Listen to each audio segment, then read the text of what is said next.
Well, I've got five after. Shall we get started with a few welcoming remarks? Um, Glad you're all here for this very important session on our hearing health that musicians are keenly um, uh, tuned into, no pun intended there. Um, you're going to hear from Jim Baratko, one of our board members today, and then our volunteer executive directors, Joan Pritchard and Ed Clark, are both with us today. And Ed, this is really his idea to share some of his journey in acquiring hearing aids. And so we look forward to Ed sharing. My name, if you don't know me, is Greg Chestnut, and I'm the immediate past president of UCCMA. And so I'll be kind of monitoring things for you this morning. Just in general, I'd ask you all to please be muted, although we are a small group. I think that will be most efficient if we all mute, and encourage you to make comments and ask questions in the chat room. And I'll be able to monitor that. Jeanette's already sent one message. And so I'll kind of follow that and raise questions on your behalf. If you do want to speak, just raise your hand and I can acknowledge that. And there's a hand wave at the bottom of your screen also. These Saturday sharing sessions are made possible. They're free to all and made possible by viewers like you, just to sound like PBS here. So thank you. If you would like to make a donation, simply go to uccma.org and there's a donation button right there for you. Or better yet, become a member and receive all of the benefits of membership in UCCMA, both as individual members, or we offer institutional members for other people in your church as well. We have our next national conference coming up. It's our first gathering in person since the epidemic and the COVID time. So that's going to take place in Old Greenwich, Connecticut, July 10 through 13. And the theme is A Place at the Table. And so I encourage you again to go online to uccma.org and find out how well, the details of all that, all the wonderful offerings, and then find out how to register. You still have 1 week to register as an early bird special, and that's a special savings of, I think, $50 on the registration. I'd like to welcome our guest of honor this morning, Dr. Briana Ricco, and we are so grateful to you for offering to us your time and knowledge this morning, and look forward to your sharing. Dr. Rico has her doctorate of audiology from the University of Massachusetts, Amherst, and she is on the staff of Solinsky Hearing Center of Central Connecticut. So I'd like to ask her to lead us off with some comments about general hearing issues and the importance of ear protection and addressing some of the special needs that we have as musicians. Welcome, Dr. Rico. Sure. Thank you. And thank you for having me. Hello, everybody. It's nice to meet all of you virtually. I think, at Solinsky Hearing Center, we do recommend that everybody starts their hearing journey at the age of 50. You should be tested yearly for hearing exams and just making sure that hearing loss is not seen yet. Going from the age of 50, we definitely recommend coming back yearly, just like you would your eyes or, your primary care. Those yearly check-ins are just as important for hearing as they are for any other senses or body parts that you have.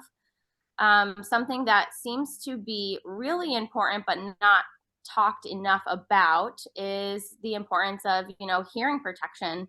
And at what point do we start hearing protection? What happens if we don't protect our ears? What happens when we're musicians and we're playing, but, might need hearing aids at the same time? How do we go about that whole scenario? So, we see hearing loss starting at a younger age every year because we do live in a really noisy world, and hearing protection just isn't talked about enough. If you are in an environment that's, anything 80 decibels or over, and you are in that environment for more than 45 minutes to an hour, you can cause immediate damage to the hearing organ. And although hearing loss might not show up right then and there, it shows up down the road. So, you could be doing damage at the age of 13, 14, 15.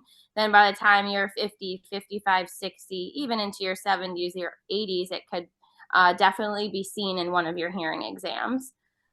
When you're a musician and you're playing music, I understand the importance of being able to hear yourself playing instruments, being able to hear the people around you, being able to hear the person in front of everybody that's playing.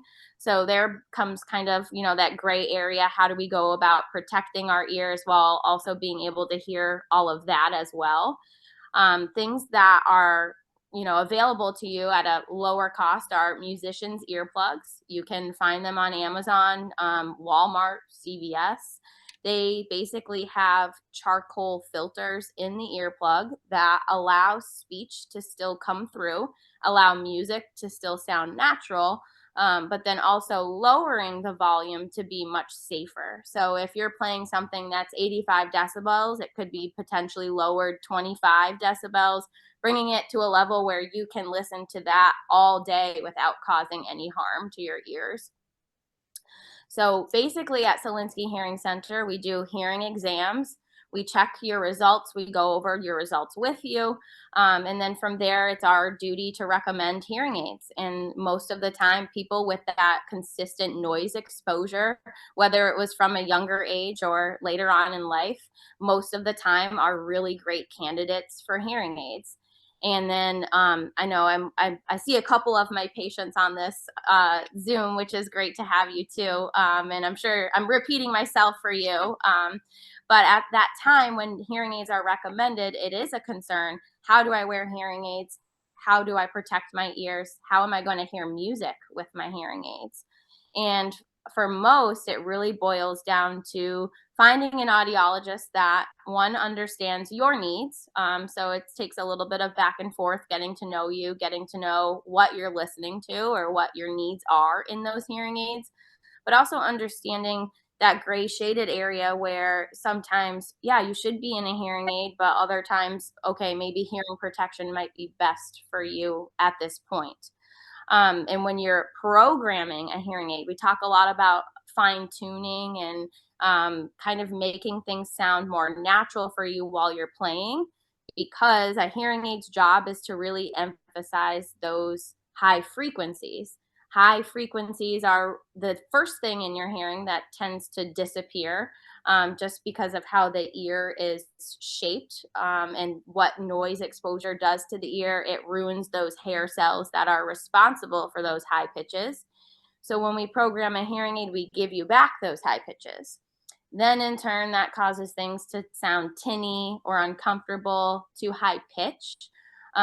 Music starts to sound really unnatural in the hearing aid because our focus is really to get you that speech clarity.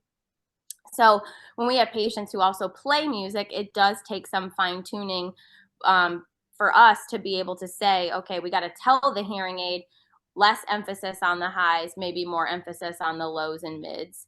And it can be a little bit back and forth. And I know, Ed, if you don't mind me using you as an example, but when he came in to see me after wearing the hearing aid for like the first 2-3 weeks, he's like, this sounds different. This instrument doesn't sound right.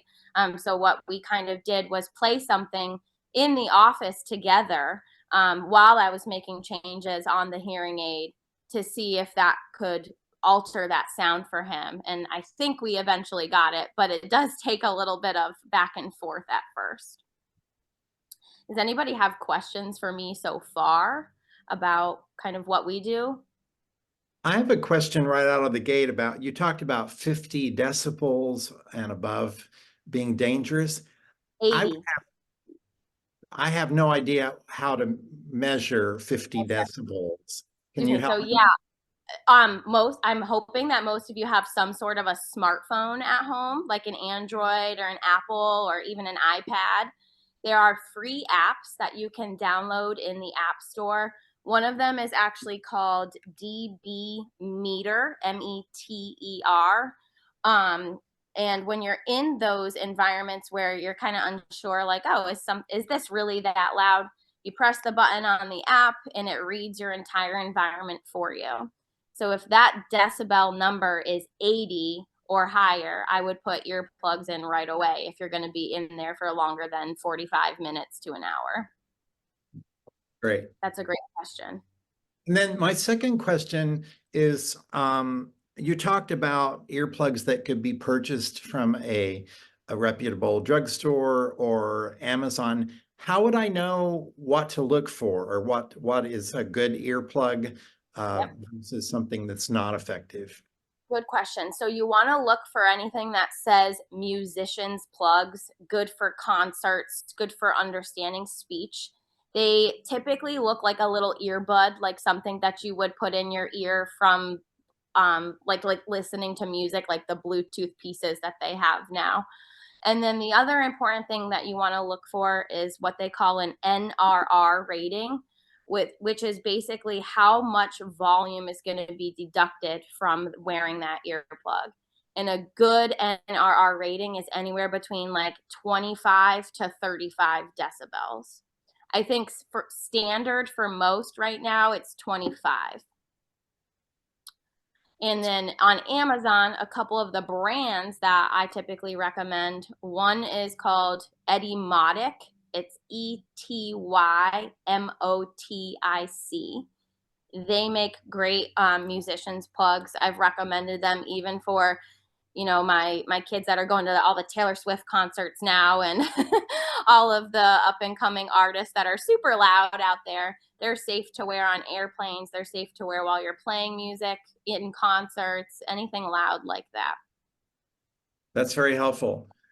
Jim commented that he uses that DB meter on the app on his phone, and that's really effective for him. So Yes, I love that app. All my friends joke with me because when I go out, I'm like, guys, it's really loud in here, and I will pull it up just for ha-has and see how how loud of an environment we're in. Another fun thing too is that if you are an Apple user and you have an Apple Watch, there is also something on the watch now that can pop up when you're in a loud environment, and it will tell you you're in a loud environment. These sounds are over 80 decibels. So that's also a great thing that Apple has come out with too, to kind of help gauge in that process. Right. Yeah, if I can talk about my earplugs, Yeah. I've found that especially when I'm playing harpsichord with an orchestra, harpsichord is not a very loud instrument, and I found my earplugs came, I think, originally with a 15 decibel filter, Okay. and I found that I had trouble even hearing myself play the instrument. And so I found out that I could interchange the filters on my earplugs. And so I purchased 10 decibel reduction, and that seemed to work for me much better. And it still kept most of the louder sounds at a reasonable volume. So just maybe if you're playing a louder instrument, that wouldn't be so much of an issue. But it was very annoying not to be able to hear myself play at all. That's a great point. They do come with little filters that you can change. And sometimes on the packages, you'll see like comes with 10, 15, 25. Other times they're not interchangeable and you can buy them separately. So that NRR rating is really important to look at. And, depending on what instrument you're playing or around, that's a great thing to check out. Ed, would you go ahead and share with us some of your journey toward acquiring hearing aids? Oh, okay.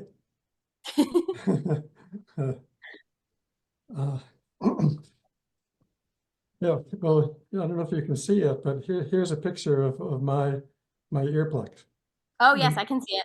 Yeah, and you can see the filter is that little lighter thing right in the middle. And so I can take that in or out to, anyway. So I found those earplugs have been really helpful to me. And depending on where I am in the orchestra, For one recent concert, I had everything on my right side was the loud instruments and everything on my left side wasn't.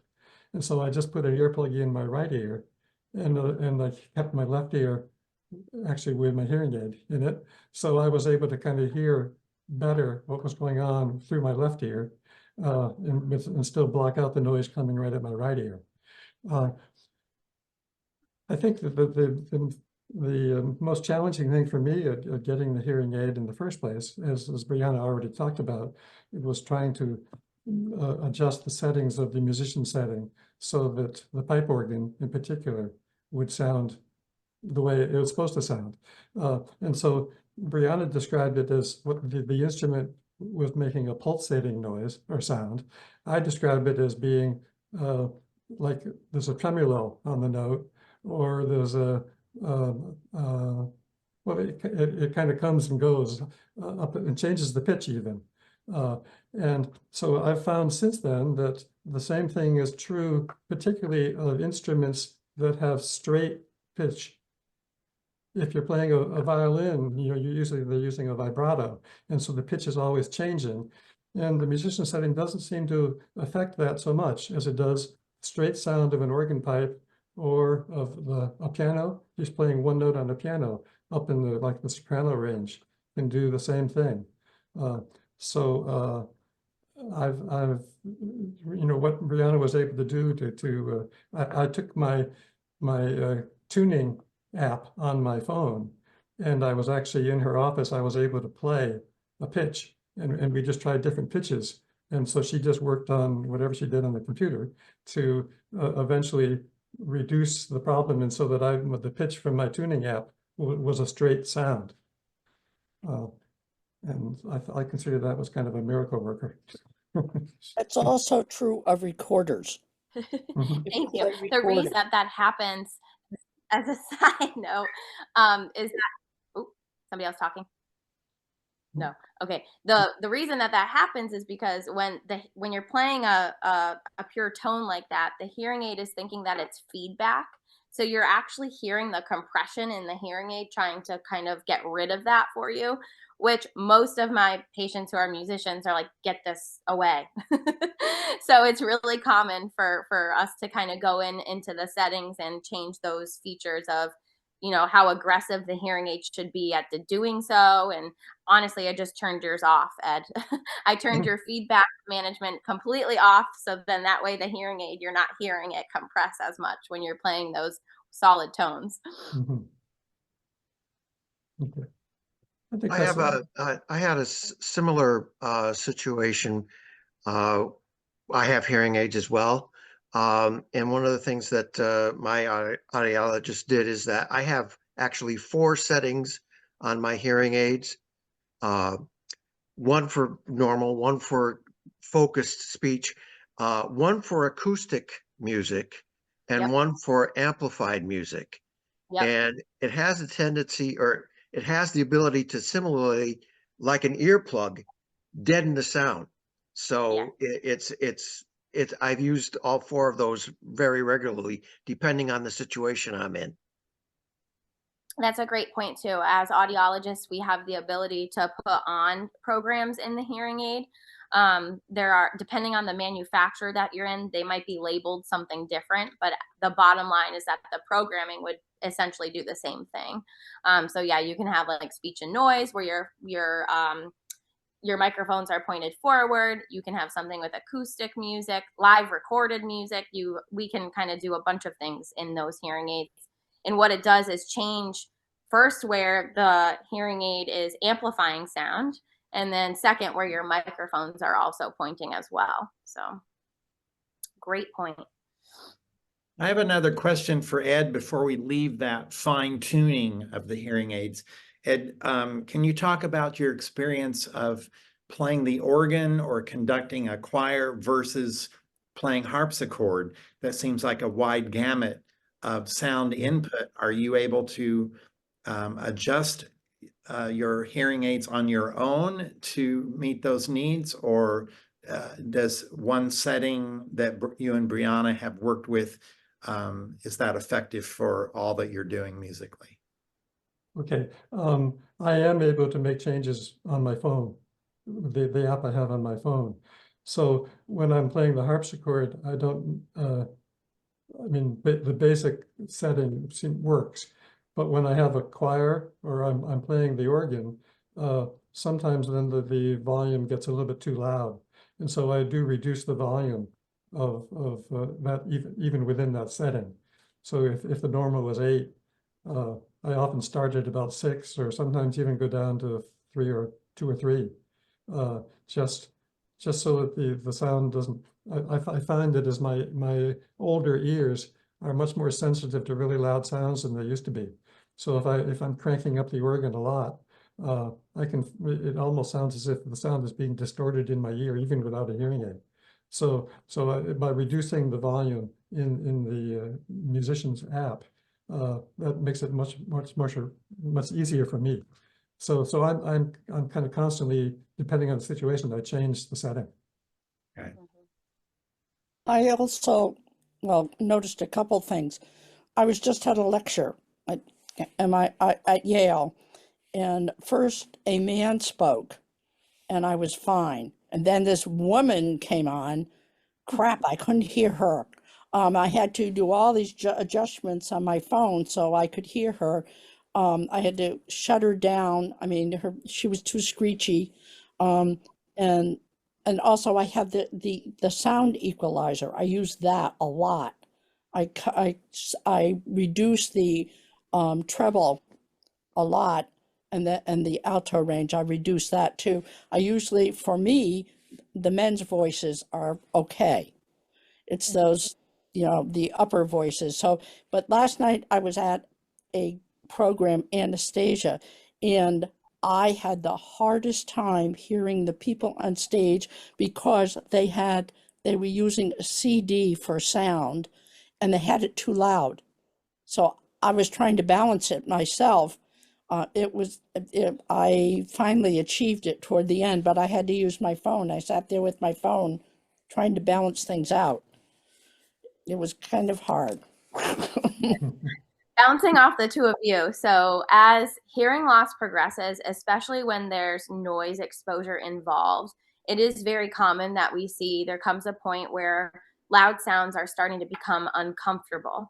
And that's because the noise has the noise has already created so much damage in the ear that then you get distortion. So turning it up doesn't even make it clear anymore because you're basically working with the hearing nerve that is already quote unquote like broken. And then that in turn leads to you wanting to turn it up, but then it becomes uncomfortable and still not clear. And then going back to Jeanette, what you had said, you're in a place where most likely an auditorium or some larger space. One thing to consider when you are even looking at purchasing hearing aids, which I know that we had talked about too, is being in a higher level technology. The higher you go in hearing aid level of technology, the more benefits you get from those kinds of environments, meaning that the hearing aid can say, oh, it's really echoey in here, or it's really reverberant. It's going to make those changes on its own, but you still are going to need to make changes in your app if you're in a situation like that, because hearing aids are just not perfect. I wish they were. I wish they were like bionic ears for everybody. But going into your app and making those changes where you're taking down the treble and kind of wiggling around to try to see what could be best, that's a great way to go about it, because usually treble does make things really tinny and starchy and uncomfortable. And sometimes going down in that can really be helpful. But when you're doing that, you can also take away clarity in the hearing aid at the same time. So you're kind of walking a tightrope of what's comfortable versus, where is it too low to the point where now I'm not understanding speech. But in that environment, it is very hard to accomplish, even if you're in the best hearing aid that's out there. So that's not uncommon. And they shouldn't be using pre-recorded CDs like that. I'm sure that their sound system is not good enough for that.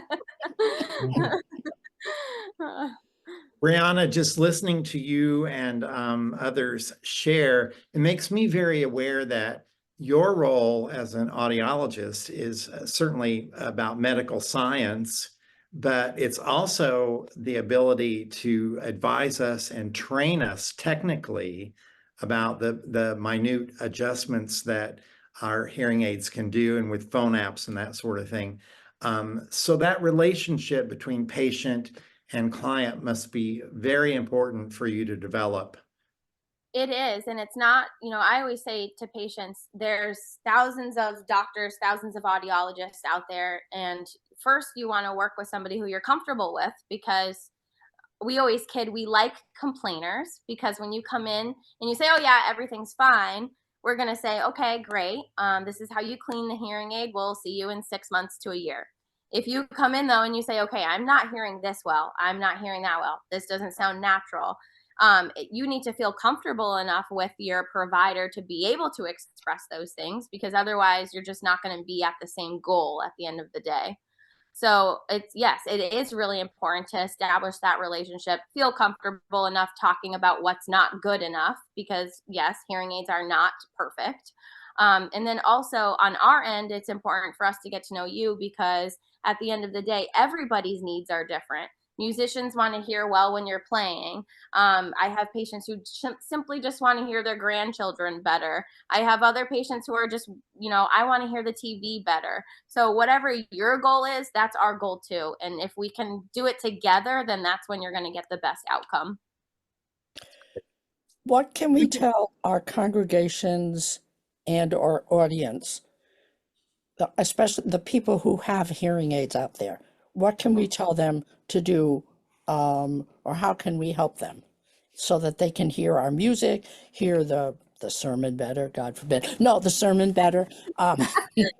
Whatever they need to hear. No, that's a really great question. So keeping in mind that when you are wearing a hearing aid, they work best in 6 to 8 feet. So anybody outside of that 6 to 8 foot span, you will have difficulty hearing. It's going to be one of those things where you know that they're speaking, but you can't quite grasp onto whatever is being said. So in that case, I would say move up, move forward, move closer to the person that you're trying to understand. Or if they're mic'd up, try to move closer to a speaker, so then that way the hearing aid can at least pick that up. Same thing with like music and everything like that. If you're too far away, the hearing aid is going to recognize that as just background noise and then try to compress that for you. It's not going to realize your intentions. It's not going to realize what you're trying to pay attention to. So the closer you are, I mean, you don't have to be on top of that person or that instrument, but the closer you are to that, the better the hearing aid understands what to do. I want to get back to Jim Baracco, but before we do that, let me just tag on to your comment, Jeanette. Is there anything that we can encourage our choir members to do? I think we probably all have had that experience with choir members where someone is not hearing well and it causes them to sing out of tune. Not to digress, but my grandmother used to have a saying that if she was as far out of town as she is out of tune, she wouldn't get back in a day. That's where it's tricky, because I understand that when you are playing, you all have to be in certain spots and it's not very easy to move around. I don't like saying this, but sometimes at the end of the day, it makes more sense to take the hearing aid off.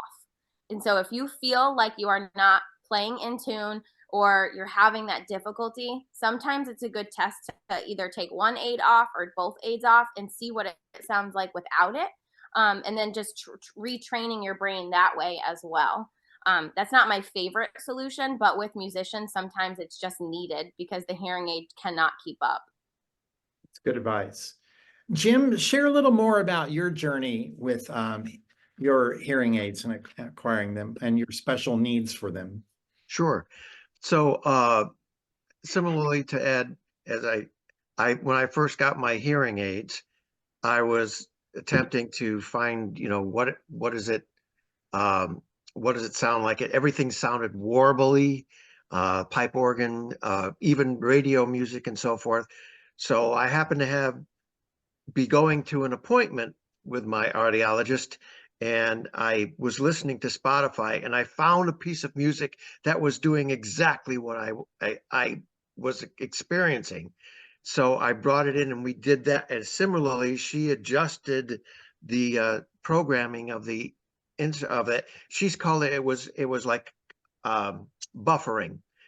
So it was not able to process it. So it was sounding, I was hearing the buffering and then coming back and forth. It sounded like that. And so we smoothed that out. And hence that's when I got the point of saying, okay, well, I need one for acoustic because that's not quite as loud as when I'm in the band on the stage with amplifiers. So I need something that's going to turn that down. I'm standing right next to the drummer and he's got a cymbal right in my ear. So it's like, okay, that's where keyboard players have a loss there, is that we're right next to the drummers. But but afterwards it seemed to, it seemed to work out very well, especially when she had such a low thing that it would dampen everything. And I don't feel like I need, when I tried to put in hearing plugs back in the day when I was first doing it, the plugs were not as good. It was like if you're going to a rifle range and you're using, and it's plugged off everything. So I couldn't wear them because I couldn't tell what was going on. I couldn't tune. So I had to suffer and just take them out and grin and bear it. But I'm glad to hear, because I have a son who's also a musician, and he has musicians' hearing aids or plugs in his ears now, which is good. So it will last longer. That's great. So we all, yeah, hearing protection has come a long way. So changing those filters and everything, it's much better than it used to be, because you're right, they used to just block everything and then you just can't understand anything around you. we all face that issue of not being in control about how other musicians are placed around us. I mean, Briana, you could probably talk to us about what is a safe distancing from a trumpeter, for instance, or as Jim was just saying, a drummer. But, you know, I'd be curious to know what you say about that. But the truth is, we really, most of the time, don't have control because we're packed on a very small stage. Can you say anything more I about think that? most of I don't think the distance matters as much as how loud that sound is actually going to be, because you could stand next to someone, you know, maybe 5 feet and it's going to be 80 decibels. You move 1 foot over and it could still be 80 decibels just because of how sound travels. So that's where, you know, for ha-has, you could always play around and take your meter out and walk further away and see at what point does it drop below 80. You know, and just kind of play that way. But like you said, you kind of got your hands tied because it's not like you can go too far away. So I don't think there's ever a safe space for you guys, unfortunately. I'm curious to know, what are the early symptoms of hearing loss? I think that hearing loss is such a gradual thing that oftentimes we just become accustomed to what we're hearing or not hearing. And so are there any symptoms that we can look for? Definitely. The first symptom or sign typically is something called tinnitus or tinnitus, tomato, tomato. You can say however you want to say it.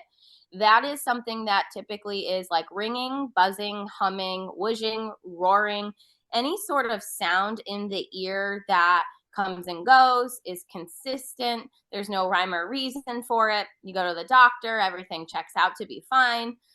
Usually that's the brain's way of letting you know that you're starting to lose your hearing. And because it happens so gradually, you probably won't realize it, you know, just face to face with somebody or watching TV, you can turn the volume up. Other people really start to say that they struggle in places like restaurants or anywhere where like 5, 6 people around a table are chit chatting. They're starting to hear all of the unwanted sound behind them and not necessarily the person that they really need to focus on. So those two things, tinnitus and then hearing when you're in noise, seem to be really, really common first signs of hearing loss. That's very So helpful. Again, I I'd say think keep an ear out for that.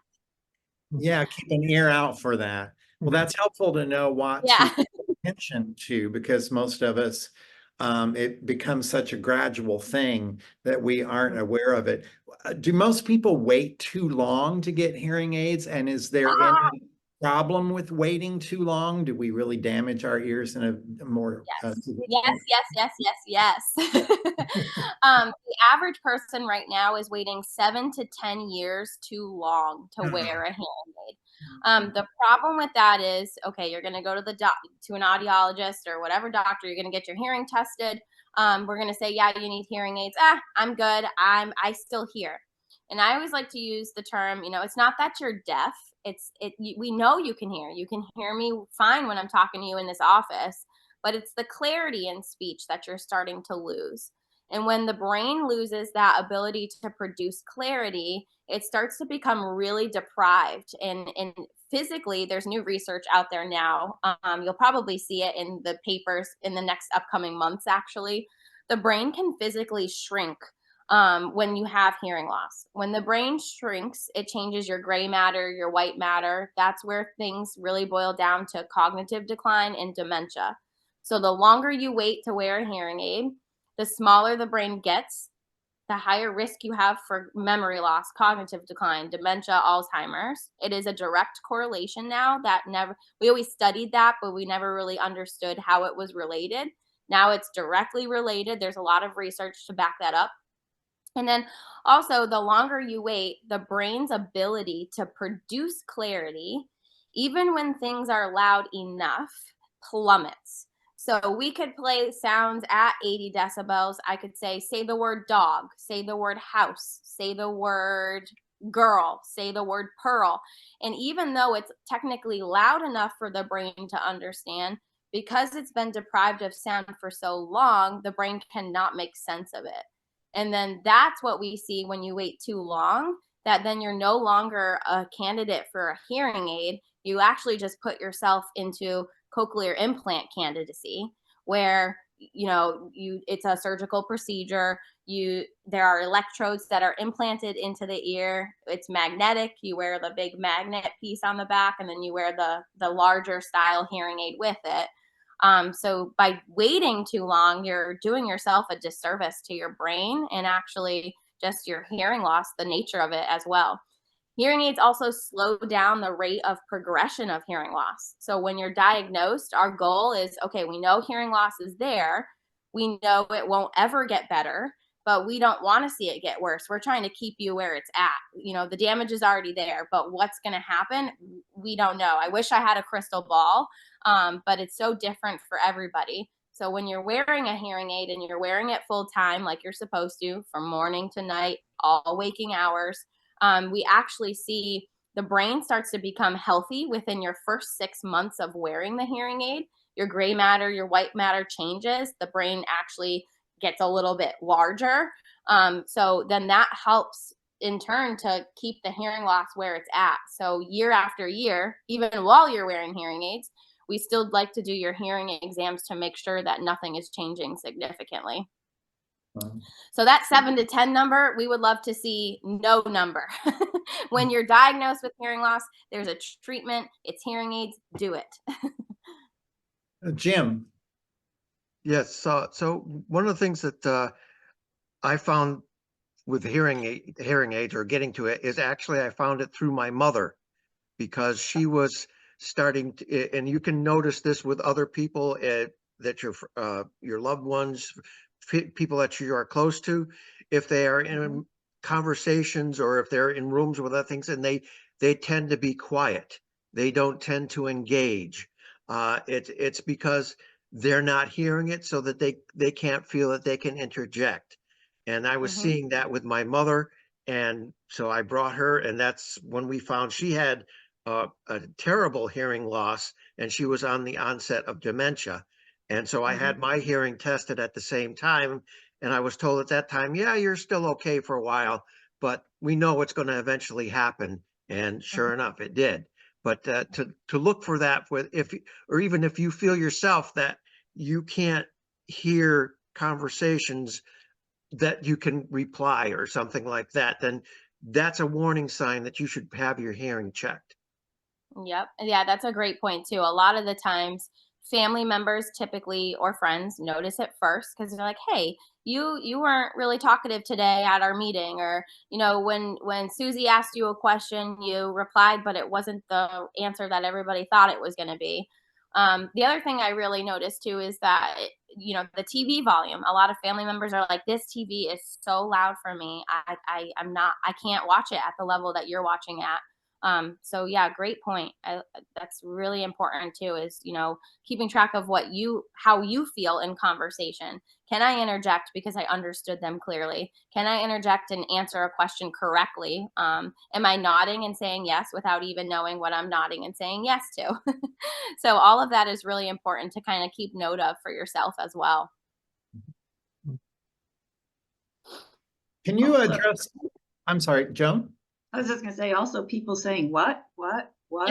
And this is true with people who are wearing hearing aids. You still get, what did you say?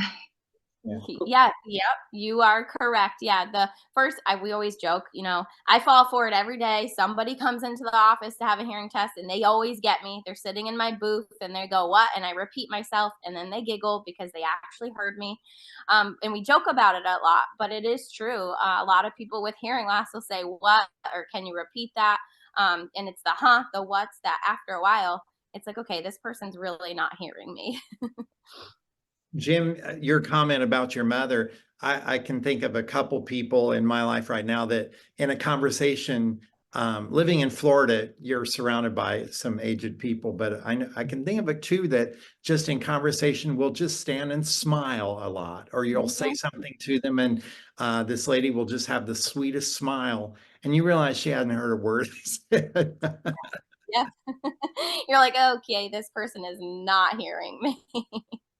Donna, would you talk to us a little bit about um, how expensive hearing aids are? I know that that's an obstacle to many, many people in seeking hearing aids, or at least it's a thought that we have. And how do we find help in purchasing more high-end devices versus an inexpensive alternative? Can you share with us any ideas about that? Yep, great question. So, yeah, I think a lot of people don't start with their insurance company. Most people say, "Oh, insurance doesn't pay for anything. I'm on my own out here. I don't know what to do." I think that the first step, if you're ever even considering anything, is to call your insurance.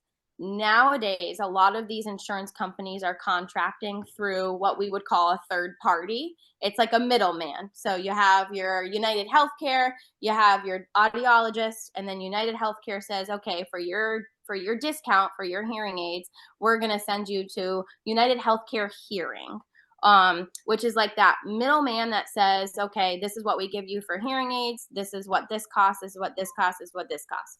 So start by calling your insurance because that is usually where you can find some good answers.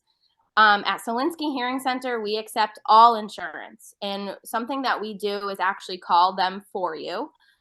So that way, when we do your exam, we have all of that information ready for you to go. Our testing is always free, but we ask for your insurance so that our front office can do all of the legwork to get us where we need to be during your appointment. In terms of price point without insurance, you're looking anywhere between like $2,000 to $6,500 for a pair. So it is a hefty chunk of money that you're going to be investing in your hearing healthcare. I will say that right now, we do offer a pair of hearing aids for $1,200. It's a lower end hearing aid, but at least it's a prescribed device.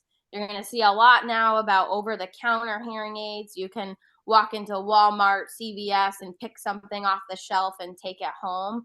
It's going to be more like a general amplifier. It's not going to really have that fine-tuning in it that you'll need to understand speech, especially music.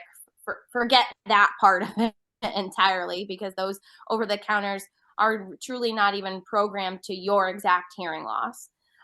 So usually what we say is, wearing a lower end hearing aid is better than nothing at all. But the higher you go, and especially cases like you guys where you're all musicians or around music a lot and have those needs, higher is always better. Most of the time too, with insurances, not sometimes they'll say like, oh, you don't have a true benefit, but most of the time they are significantly discounted. So don't panic if you get somebody on the phone and you say, oh, there's no benefit here. We'd always look at that pricing because it could be certainly half of what you might pay for a $6,400 pair. I've seen that price be, $2,500. So, and that's where that part of it just depends on what insurance plan you're under. So that is different for everybody. But overall pricing, you can expect anywhere between like 2,000 to 6,000. Right. And so one of the best questions, right, in the initial period of getting tested is whether the audiologist and their office accept insurance plans. Right. Mm-hmm. Okay, great. Yep. Ed, Yeah. So, sorry. go ahead. Yeah. I was going to say that my experience with going to Briana was I went there because of the insurance, because Yep. of the other audiologists I had been going to did not work with the insurance or the company that I had, and I found that I'm on the UCC insurance plan through the pension fund, and that's handled for all our UCC people who are in Medicare age. It's a Humana Medicare Advantage. And they had, in the front of their booklet, they had some discounts for some third-party people that they work with. And that's how I found out about, it was True Hearing in my case, that they would give substantial discount, and my insurance, the UCC insurance would pay up to $3,000 for every 3 years for hearing aids. So basically, what Briana was able to work out with my insurance company was that I don't know what the original cost would have been, but the total cost ended up being like $3,500 for I think pretty high end things, and so basically it cost me less than $500 out of pocket. Mm-hmm. So our UCC pension plan, the Medicare Advantage program, was a big help for me. Mm-hmm. Yeah, and Ed, you're in a very high level hearing aid that would typically be like around that $6,000 mark. Mm-hmm. How often do the devices last? 3 to 5 years is an average lifespan of a hearing aid. It doesn't mean that it's going to go kaboom at year 3, but they all come with a 3-year warranty. So if anything breaks or gets damaged, needs repairing, it's all covered for the first 3 years. And then after that 3-year mark, if something were to happen and you do need a repair, you're looking at $350 per hearing aid to have it fixed. And that is when we usually see people say, all right, no, I'm not going to spend the $700 to fix these 2 hearing aids. I'm just going to look at my insurance again and see what it would cover.